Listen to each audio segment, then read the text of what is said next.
Hello students, आज mensuration topic का part 2 start करेंगे। मेंसुरेशन के फर्स्ट पार्ट में हम लोगों ने क्या पढ़ा? ट्रायंगल्स के बारे में पढ़ा, उसके प्रॉपर्टीज़ के बारे में, सिमिलर ट्रायंगल, कॉन्ग्रुएंस ट्रायंगल, ये सब ट्रायंगल के बारे में पूरा पढ़ा जितना हम लोग को फिजिक्स में यूज़ करना है। अब हम लोग शेप्स देखेंगे, कुछ शेप्स जैसे स्क्वायर है, रेक्टेंगल है, पैरेललोग्राम है, स्फेयर है, हॉलो स्फेयर है, सॉलिड स्फेयर है, सर्कल है, ये सब शेप्स के बारे में, सिलेंडर है, ये सब शेप के बारे में हम लोग पढ़ेंगे क्योंकि इसका यूज़ फ्रीक्वेंटली होता है फिज़िक्स के अंदर और उस वक्त इसका क्या एरिया होगा, क्या वॉल्यूम होगा, बार बार इसका यूज़ होगा। तो इसको हम लोग थोड़ा आराम से देखेंगे, पहले से भी जानते हैं इसको। चलो स्टार्ट करते हैं। इसके बारे में सबको मालूम है, स्क्वायर। स्क्वायर का क्या होता है? Sides, all sides equal. थोड़ा जल्दी में बता रहे हैं क्योंकि ये सब नॉलेज है, जहाँ पर ठहरना होगा, जो इंपॉर्टेंट पॉइंट होगा वहाँ पर ठहर के हम इत्मीनान से बताते हैं उसको, ठीक है।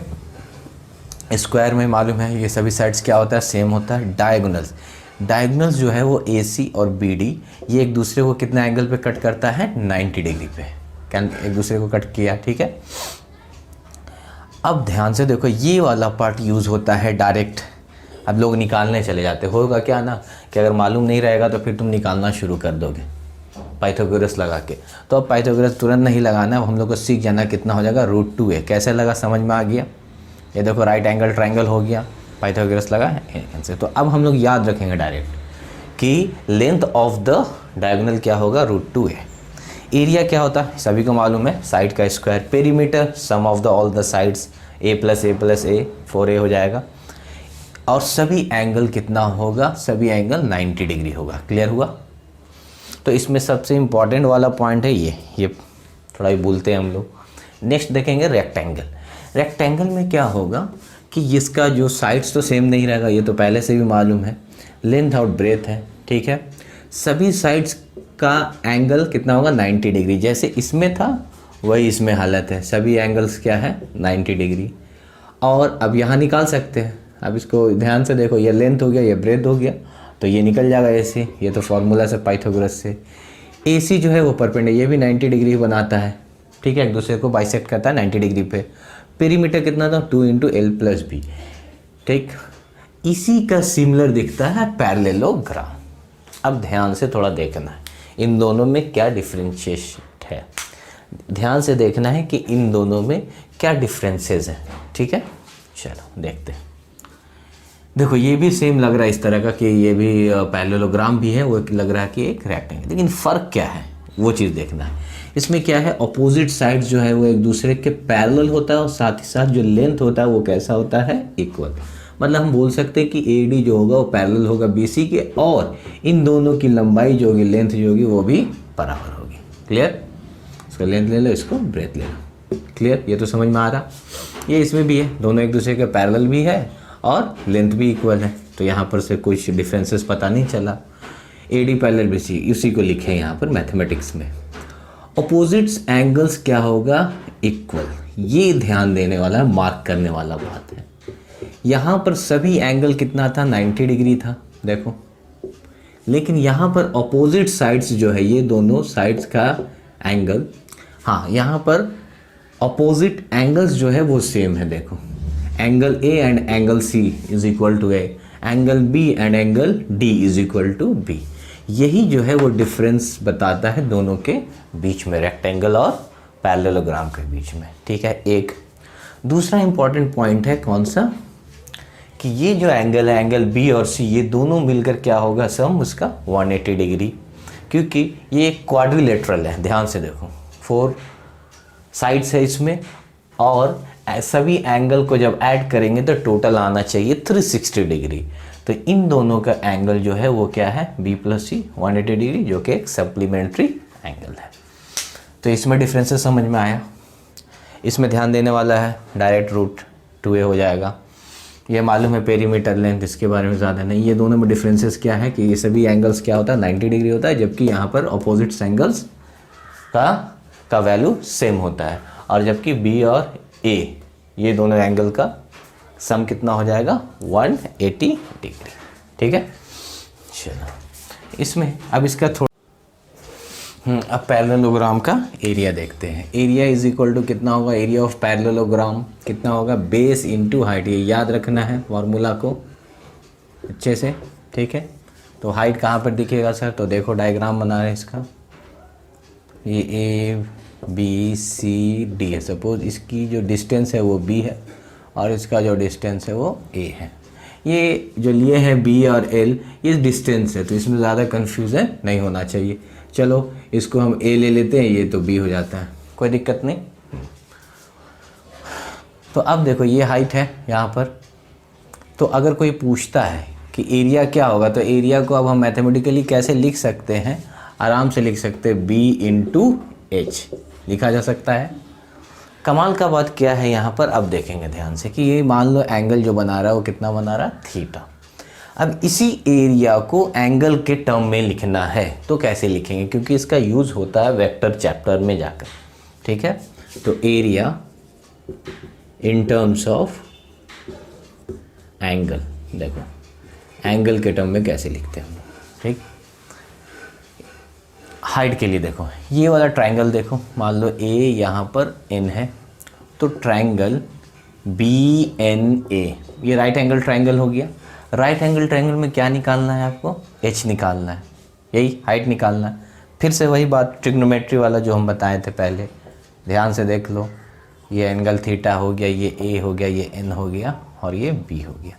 ये जो साइड है वो पहले से मालूम है। अब यहाँ बताओ गिवन क्या है, गिवन है आपका यहाँ पर ये हो गया आपका पी का काम कर रहा है, ये बेस का काम कर रहा और ये हाइपोटेन्यूस का काम कर रहा है। तो हाइपोटेन्यूस ऑलरेडी दिया हुआ है, एच का वैल्यू कितना दिया हुआ है, ए के बराबर।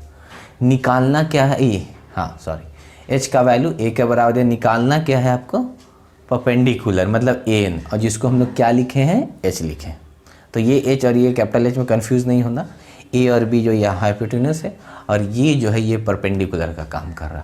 अब बताओ यहाँ P और H में कौन सा रिलेशन होगा, ट्रिग्नोमेट्रिकल फंक्शन का कौन सा, तो साइन थीटा। तो sine theta is equal to कितना होता है, P बाई एच। तो P बाई एच मतलब ए एन बाई, ए भी लिख देते हैं थोड़ा तरीके से। ए एन को क्या लिखा गया है, देखो H लिखा गया है, जबकि ए बी को क्या लिखा गया है, स्मॉल ए। तो H का वैल्यू कितना हो गया, ए साइन थीटा हो जाएगा, कोई बड़ा बात नहीं है। देखो ये बार बार हम जैसे बी पी एच लिख रहे हैं, इसका लिखने का क्या मतलब है कि इस कॉन्सेप्ट को अच्छे से समझ जाओ। बार बार दो मतलब ट्रिग्नोमेट्री चैप्टर्स में बताएं, मेंसुरेशन का फर्स्ट पार्ट में भी बताएं, ये ज़रूरी है, इसको एकदम अच्छे से कर लेना है। और फिर अब डायरेक्ट देख के अब हम आगे क्या करेंगे, डायरेक्ट लिखेंगे H is equal to A sine theta, तो आपको समझ जाना है, ठीक है। चलो यहाँ तो निकल गया एच का वैल्यू।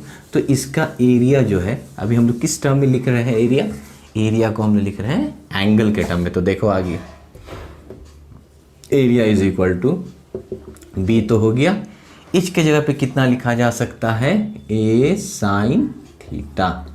तो इसको लिख सकते हैं area is equal to A B sine theta, थोड़ा सा तरीके से लिखते हैं। अब ये याद रखो, ये 11th क्लास के वेक्टर चैप्टर में जब हम लोग पढ़ेंगे क्रॉस प्रोडक्ट तो यूज़ होगा, cross product of two vectors. ये सब हम जो प्रूफ यहाँ पर हम दे रहे हैं इसको समझते रहना, क्योंकि ये सब जब वहाँ पढ़ोगे तब फील होगा कि अच्छा वहाँ पर सर पढ़ाए थे, तो ये पहले ही तुम जान लो, ठीक है। चलो यहाँ तक समझ में आ गया। चलो अब नेक्स्ट शेप देखते हैं जिसको नाम है सर्कल। ये जो सर्कल है ये हम लोग पहले से भी जानते हैं, इसका कुछ रेडियस होगा, है ना, आर है, सपोज पॉइंट ये ए है, तो इसका एरिया, तो एरिया मालूम है पाई आर स्क्वायर होता है। अब एक बात ध्यान देने का, इसके बाद एक और सर्कमफ्रेंस कोई पूछेगा what is the circumference of circle, तो 2 पाई आर बोलोगे। तो सर्कमफ्रेंस बेसिकली होता क्या है, सर्कमफ्रेंस को बोला जाता है लेंथ ऑफ सर्कल। तो कभी कभी क्या करता है, क्वेश्चन के अंदर लिखा रहेगा length of the circle is 20 metre suppose, तो length of the circle is 20 metre, तो वो सर्कमफ्रेंस नहीं लिख रहा, ठीक है, वो लेंथ के टर्म में लिख रहा है। तो लेंथ बोला जाए या सर्कमफ्रेंस बोला जाए, दोनों का मतलब बराबर है, ठीक है, सर्कमफ्रेंस। फिर से देखो, अब थोड़ा ध्यान देने वाला बात क्या है, यहाँ पर थोड़ा ध्यान देना हम लोग को। सर्कमफ्रेंस सर्कमफ्रेंस तो पहले से जानते हो 2 पाई आर होता है, लेकिन कभी कभी क्या करता है 2 सर्कमफ्रेंस नहीं बोलकर क्या बोलता है, लेंथ ऑफ सर्कल। तो ये जो लेंथ ऑफ सर्कल है, बेसिकली लेंथ जो है वो क्या बताता है, सर्कमफ्रेंस को ही बताता है, और वो हम लोग को मालूम है 2 पाई आर। यहाँ तो कोई दिक्कत नहीं है। अब थोड़ा काम करते हैं। अब क्या है कि सपोज़ ये पॉइंट ए जो है वो कहाँ पर पहुँच गया, पॉइंट बी के पास पहुँच गया, ठीक है। एक बॉडी है, ए पॉइंट से कहाँ पहुँच गया, बी, तो एंगल कितना रोटेट किया, थीटा एंगल। तो अब पूछेगा कि ये जो एरिया है वो कितना कवर किया, इस तरह के क्वेश्चन। बात समझ में आया कि जब कोई भी पार्टिकल कितना एंगल बना रहा है, थीटा एंगल बना रहा है सर्कल के सर्कमफ्रेंस पर, तो जब कोई भी पार्टिकल सर्कल के सेंटर पे कितना एंगल बना रहा, थीटा बना रहा, तो ये कितना एरिया कवर कर रहा। तो हम लोग को बेसिकली क्या देखना है, रिलेशन देखना है किसके बीच में, relation between angle and area, ठीक है, एंगल एंड एरिया के बीच में। तो इसमें क्या होगा बता रहे हैं, ध्यान से सुनो अच्छे से। सपोज़ कोई पार्टिकल है जो यहाँ पहुँच गया, तो ये कितना एंगल घूम गया, 90 डिग्री। अब पूछेगा जब 90 डिग्री एंगल घूम गया तो ये कितना एरिया कवर किया। कभी ये पॉइंट जाके पहुँच गया कहाँ पर, पॉइंट आगे यहाँ जो एंगल कितना बनाया, पाई, 180 डिग्री। अब पूछा जाएगा कि ये जो एरिया कवर किया कितना किया। तो समझ में आ रहा मकसद इस पॉइंट टॉपिक का पढ़ाने का मकसद, मतलब यहाँ हम रिलेशन देखेंगे एंगल और एरिया में, ताकि हमारे पास एक फार्मूला बन जाए कि इतना ज़्यादा बार बार हम सोचें नहीं, डायरेक्ट एंगल पुट करें तो एरिया निकल जाए, एरिया पुट करें तो एंगल निकल जाए, उसके लिए काम कर रहे हैं, ठीक है। इसको बना सकते हैं, यूनिटी मेथड आराम से यूज़ करो। देखो अच्छा ध्यान से,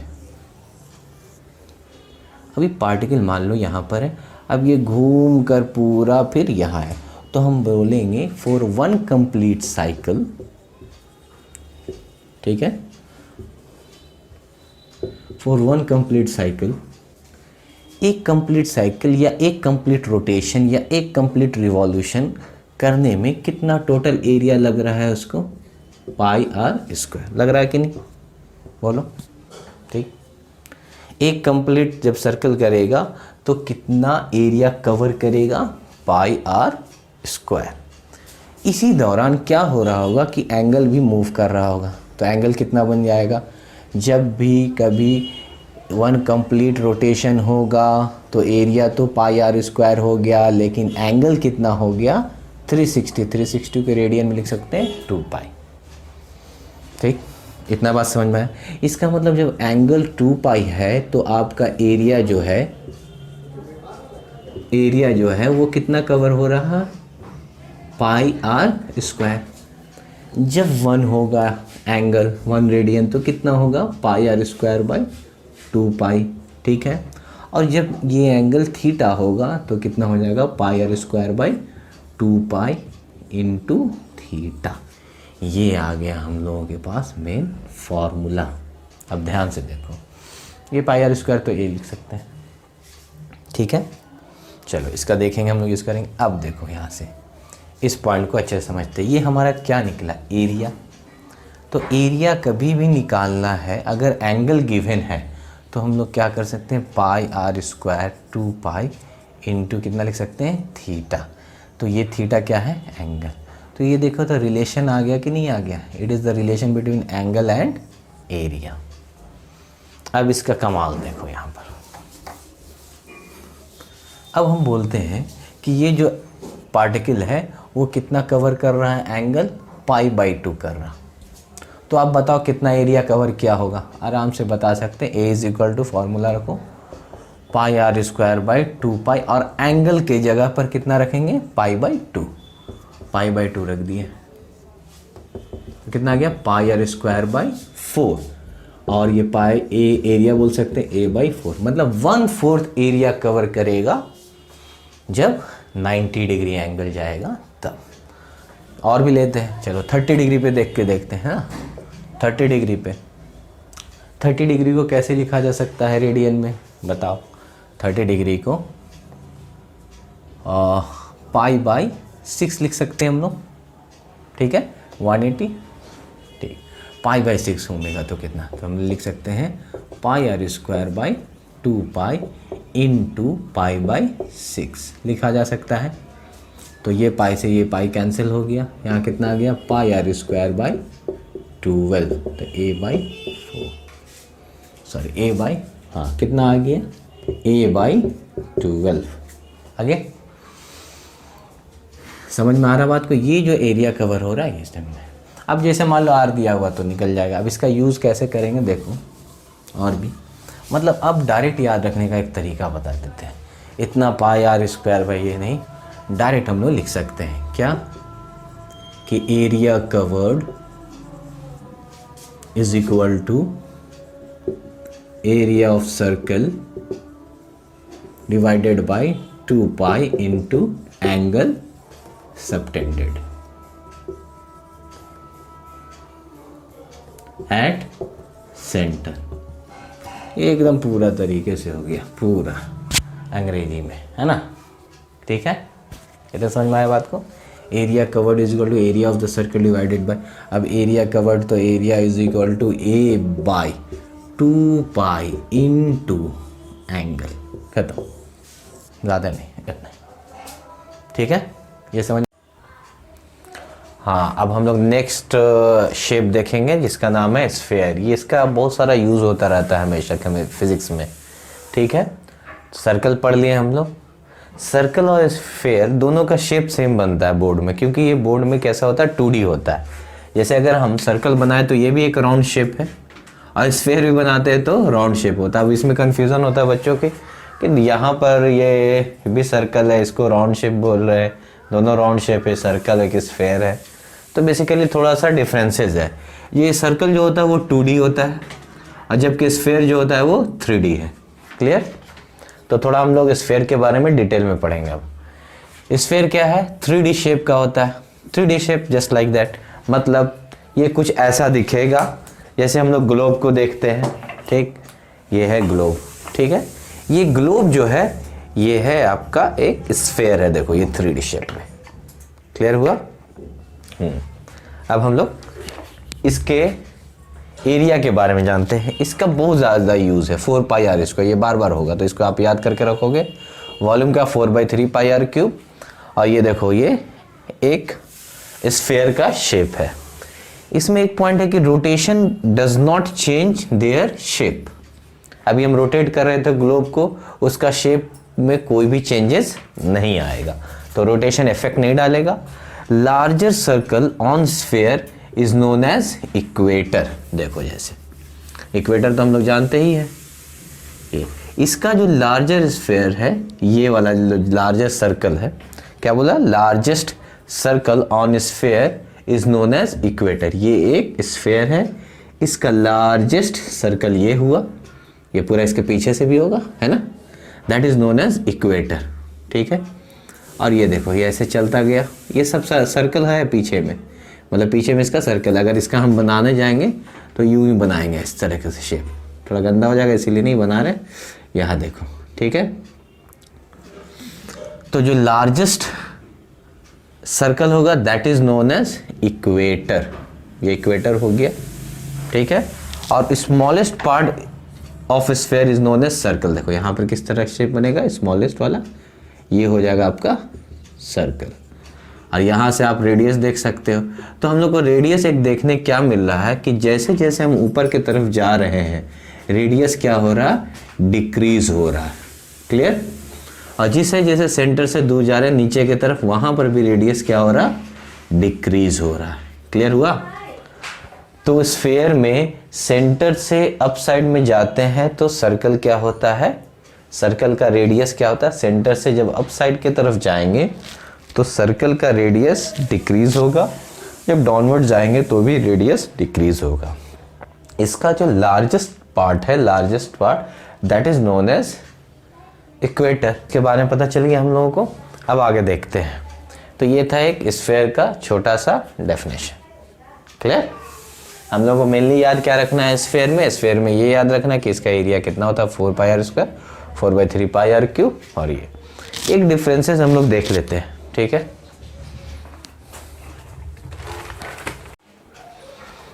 तो अब हम लोग देखेंगे स्फेयर का टाइप्स। स्फेयर में दो तरह का हम लोगों को मिलेगा फिजिक्स के अंदर, एक हॉलो स्फेयर, एक सॉलिड स्फेयर। तो सबसे पहले देखेंगे हॉलो स्फेयर। इसको स्फेरिकल शेल भी बोला जाता है। हॉलो स्फेयर मतलब अंदर से खोखला रहेगा, अंदर से कुछ भी इनसाइड में नहीं रहेगा, जस्ट लाइक अ ये आपका ड्यूस बॉल। ड्यूस बॉल के अंदर में जब हम लोग खोलते हैं तो इनसाइड में कैसा दिखता है, खोखला दिखता है। कुछ अगर हम इसको बनाना चाहें तो कुछ शेप में होगा इस तरीके का, ठीक है। और ये थोड़ा क्या होगा, इसका इनर रेडियस भी होगा और आउटर रेडियस भी होगा, मतलब थोड़ा सा मोटा परत होगा। ये जो परत होगा वो मोटा, यही एकदम पतला हो जाता है तो वो एक सर्कल के जैसा दिखता है, और ये थोड़ा मोटा रहेगा यहाँ पर, ठीक है। ये इसका थोड़ा थिकनेस होगा, कोई दिक्कत नहीं। तो इसका दो तरह का रेडियस हो गया, एक इनर रेडियस को स्मॉल आर और आउटर रेडियस को कैपिटल आर ले सकते हैं, ठीक है। अगर इसका पूछा जाए कि यहाँ पर इसका वॉल्यूम क्या होगा, तो वॉल्यूम हम लोग जानते हैं, वॉल्यूम होता है 4/3 पाई आर क्यूब तो होता है स्फेयर का। तो pi r capital r cube minus small r cube, ये हो जाएगा आपका इसका वॉल्यूम, ठीक है। तो volume of the hollow sphere के लिए 4/3 पाई आर क्यूब, ये आउटर रेडियस है and this one is the inner radius, ठीक है। अब टोटल सरफेस एरिया अगर देखना चाहेंगे तो total surface area 4 pi are square होता है, ठीक है। तो यहाँ पे दोनों रेडियस को कंसीडर करना पड़ेगा, तो आर स्क्वायर माइनस क्या होगा, स्मॉल आर स्क्वायर। तो कैपिटल आर जो है ये आउटर रेडियस हुआ आपका, ठीक, और ये कैसा हुआ, इनर रेडियस। तो फार्मूला सेम है, 4/3 पाई आर क्यूब होता है, तो इसमें दो रेडियस है इसलिए 4/3 पाई आर क्यूब हो गया माइनस 4/3 पाई आर क्यूब, दोनों को माइनस करिए, टोटल सरफेस एरिया ये हो गया, ठीक है। चलो ये तो एक दो जगह मिलेगा, हम लोग कुछ इस शेप में भी देखेगा, ठीक है। ये तो स्फेयर है, हॉलो स्फेयर मतलब अंदर से खाली है आपका। इसमें क्या आएगा उसको देखो ध्यान से। इसका अगर हम लोग स्मॉल पार्ट को कट करते हैं, ठीक है, इसके स्मॉल पार्ट को हम लोग कट किए, तो इसका जो स्मॉलर पार्ट होता है स्फेरिकल शेल या इसका आपका हॉलो स्फेयर का, ठीक है, हॉलो स्फेयर का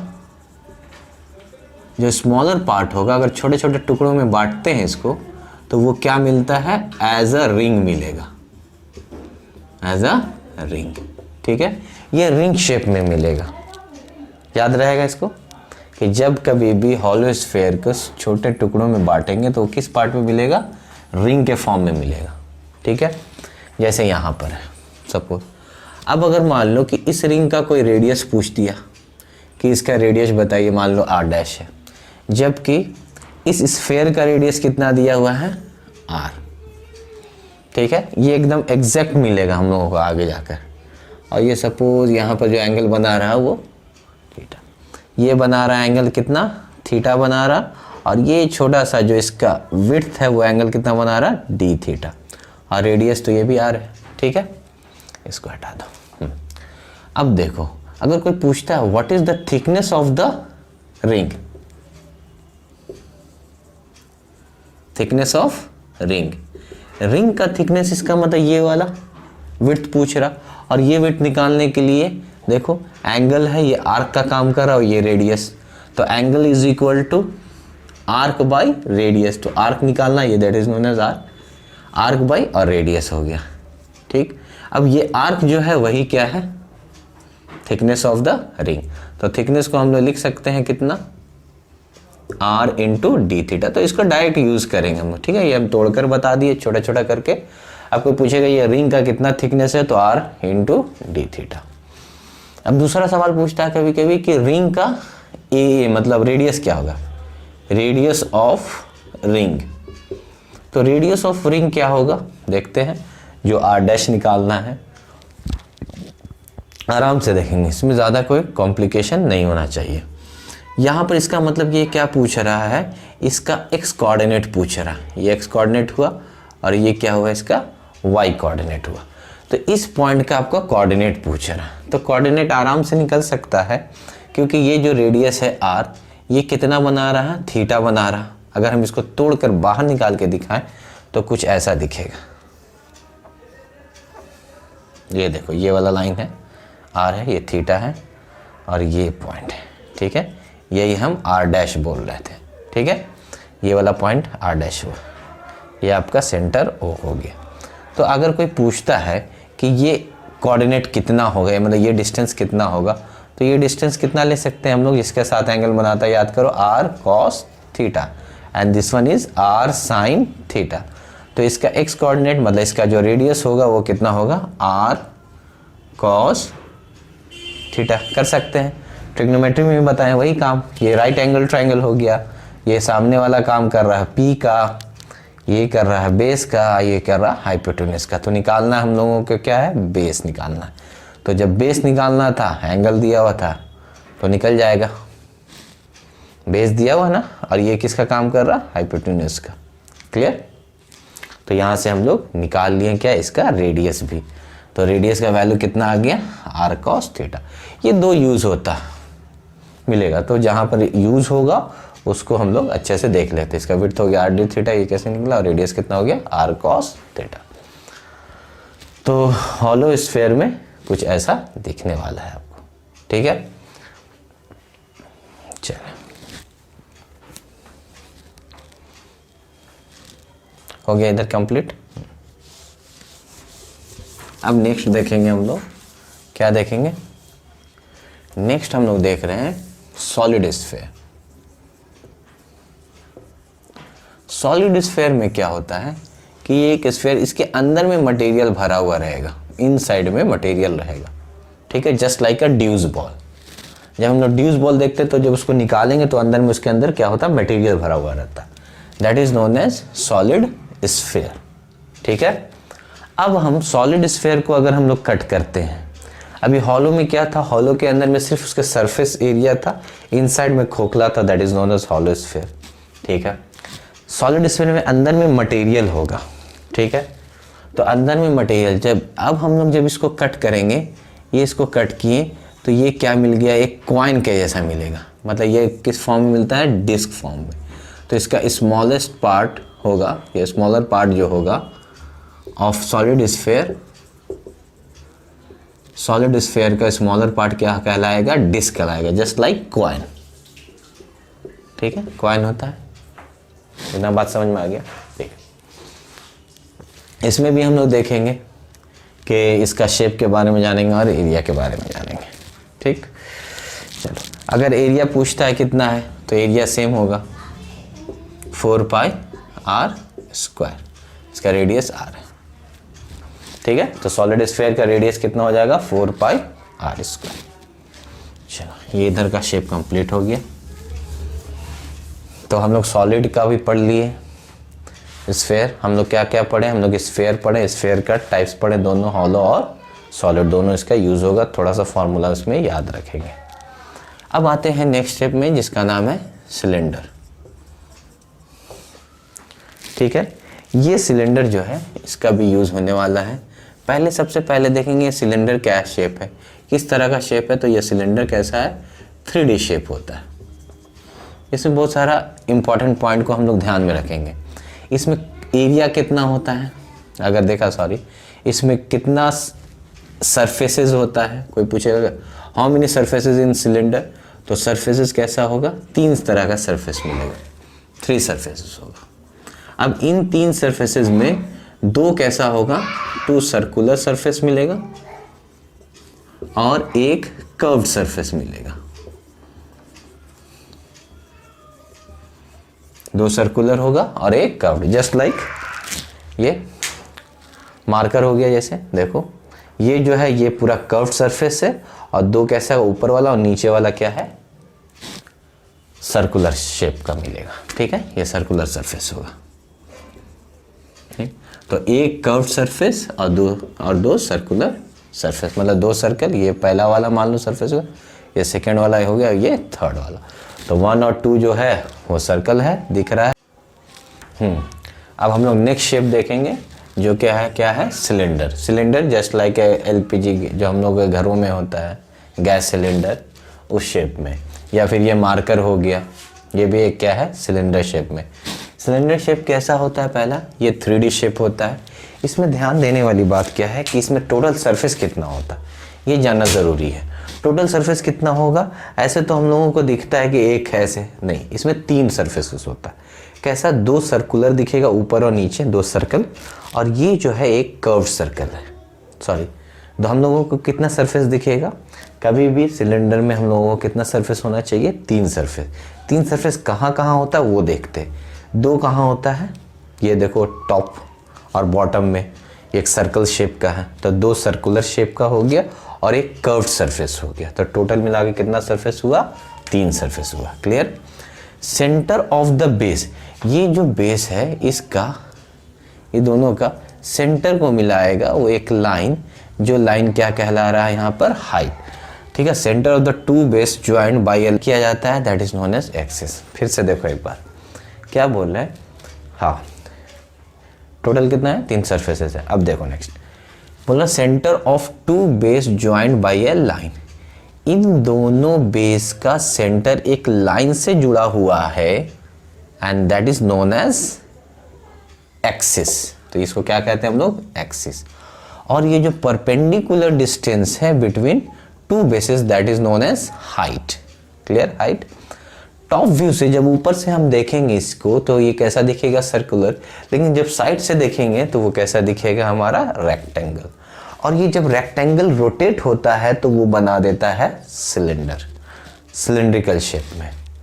एक चीज और समझना है, सिमेट्री। ठीक है, ये जो है, ये जो शेप सिलेंडर है, ये सिमेट्री अबाउट क्या होता है? Axis. Symmetry about its axis of rotation. कहने का क्या मतलब है वो समझते हैं। देखो ये जो बीच वाला है वो मान लो कि एक्सिस है, तो इसको जब हम लोग इसके अक्रॉस ऐसे रोटेट करेंगे तो हर जगह पर शेप जो हो वो कैसा दिखेगा? सेम दिखेगा। तो वही बोला है, सिमेट्री का मतलब होता है दोनों साइड से हर तरीके से सेम दिखना। तो symmetry about its axis of rotation, जिस एक्सिस के अबाउट में ये रोटेट हो रहा है वो कैसा दिखेगा? शेप में कोई भी चेंजेस नहीं दिखेगा, वो सेम शेप रहेगा। ठीक है, ये देखो। चलो अब आगे बढ़ते हैं। ये याद रखना, टोटल कर्व सरफेस एरिया कितना होता है? 2 पाई आर एच, यही है कर्व सरफेस एरिया। ठीक है, नेक्स्ट टोटल सरफेस एरिया कितना होगा? टोटल सरफेस एरिया तो curve surface area plus area of the 2 circle, तो 2 पाई आर एच हो गया। इसका कितना हो गया? पाई आर स्क्वायर का तो 1 का होता है, 2 के लिए 2 से मल्टीप्लाई कर दिए। टोटल सरफेस एरिया आ गया 2 pi R into H plus R. ठीक है, कॉमन। वॉल्यूम कितना हो गया? Pi are square H. ठीक है, यहाँ तक बात समझ में आए? चलो अब हम लोग लास्ट एक शेप और देखेंगे, क्यूब और क्यूबॉइड, जहाँ पर बहुत ज़्यादा यूजेस होता है हम लोगों का। ठीक है, क्या ये देखते हैं। क्यूब के बारे में पहले भी जानते हैं, ये किस तरह का होता है? ये एक 3D शेप होता है। इसमें फेसेस कितना होगा? फेसेस देखो, ये हो गया। ठीक है, ये फेस, ये तो क्यूबॉइड हो गया है ना, इसका ऐसे समझो, ये सर्कल, तो ये इसका ये सामने वाला फेस हुआ। ये एक फेस हुआ, 1 2 3 4 5 6 4, ये सामने वाला 5, पीछे वाला इसके 6, तो टोटल फेसेस 6 हो गया। वर्टिसेस इसको बोलते हैं, ये वर्टिसेस ऐड कर लो, कितना हो जाएगा? 8। ठीक है, एजेस जो है वो ये कहलाता है, ये कहलाता है एजेस। टोटल एजेस देखेंगे तो कितना हो जाएगा? 12। देख लो अच्छे से, 1 2 3 4। ठीक है, इस तरीके से हम लोग ऐड करेंगे तो टोटल कितना आ जाएगा? 12। साइड्स क्या होता है? इसमें सेम होता है। एजेस कितना होगा? 12 होगा। साइड्स कितना है? सबका साइड्स का वैल्यू क्या है? सेम है।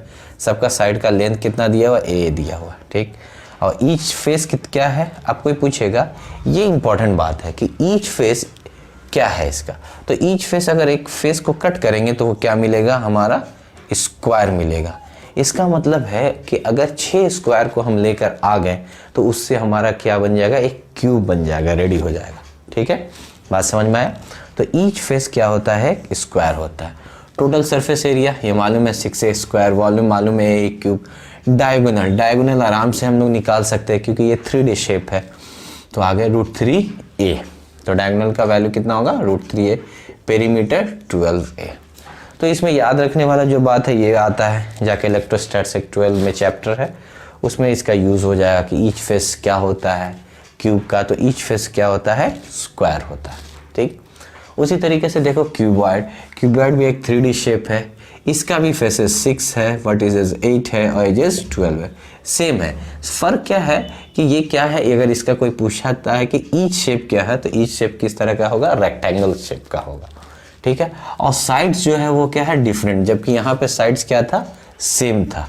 यहाँ पर आमने सामने वाला जो साइड्स आता है उसका वैल्यू सेम होता है, लेकिन all sides are not same, क्योंकि ये देखो इसका लेंथ दिया हुआ है, मान लो ये ब्रेथ दिया हुआ, तो ये लेंथ हो गया और ये ब्रेथ हो गया। क्लियर हुआ, इतना बात समझ में आया? हाँ, ईच फेस इसका क्या दिखेगा, अगर इसको हम लोग कट करेंगे तो क्या मिलेगा, एक रेक्टेंगल शेप का मिलेगा। और जो इक्वल डायगोनल होगा, equal diagonal for parallel sides. ठीक है, अगर हम ये साइड्स का दिखा रहे हैं, डायगोनल देख रहे हैं, ठीक है, पैरेलल साइड्स का, तो पैरेलल साइड्स का जो डायगोनल होगा वो क्या होगा, सेम होगा। तो क्यूबॉइड में और क्यूब में ये हम लोगों को जो यूज़ वाला जो है फिज़िक्स के अंदर वो हमने बता दिया। तो पूरा जो टॉपिक था मेंस्ट्रुएशन के अंदर, ठीक है, उसमें हम लोग बहुत सारी चीज़ों को पढ़े। तो देखना कि टाइम टू टाइम इसका यूज़ होता रहेगा, तो इसको अच्छे से, इसमें तो बहुत सारा चीज़ जानते होगे, 10 क्लास में हम लोग पढ़ चुके हैं। तो फिर भी जो इम्पोर्टेंट पॉइंट लग रहा है तो उसको आपको टिक कर लेना, लिख लेना है, नोट्स बना लेना, ताकि यूज़ होगा और ये बार बार यूज़ होगा। ठीक है, तो और कुछ भी अगर कुछ डाउट रहता है, किसी तरह का प्रॉब्लम होता है कि हाँ सर ये नहीं समझ में आ रहा, तो प्लीज़ कमेंट मी एंड ठीक है व्हाट्सअप करो, I will reply you. Okay, thank you very much.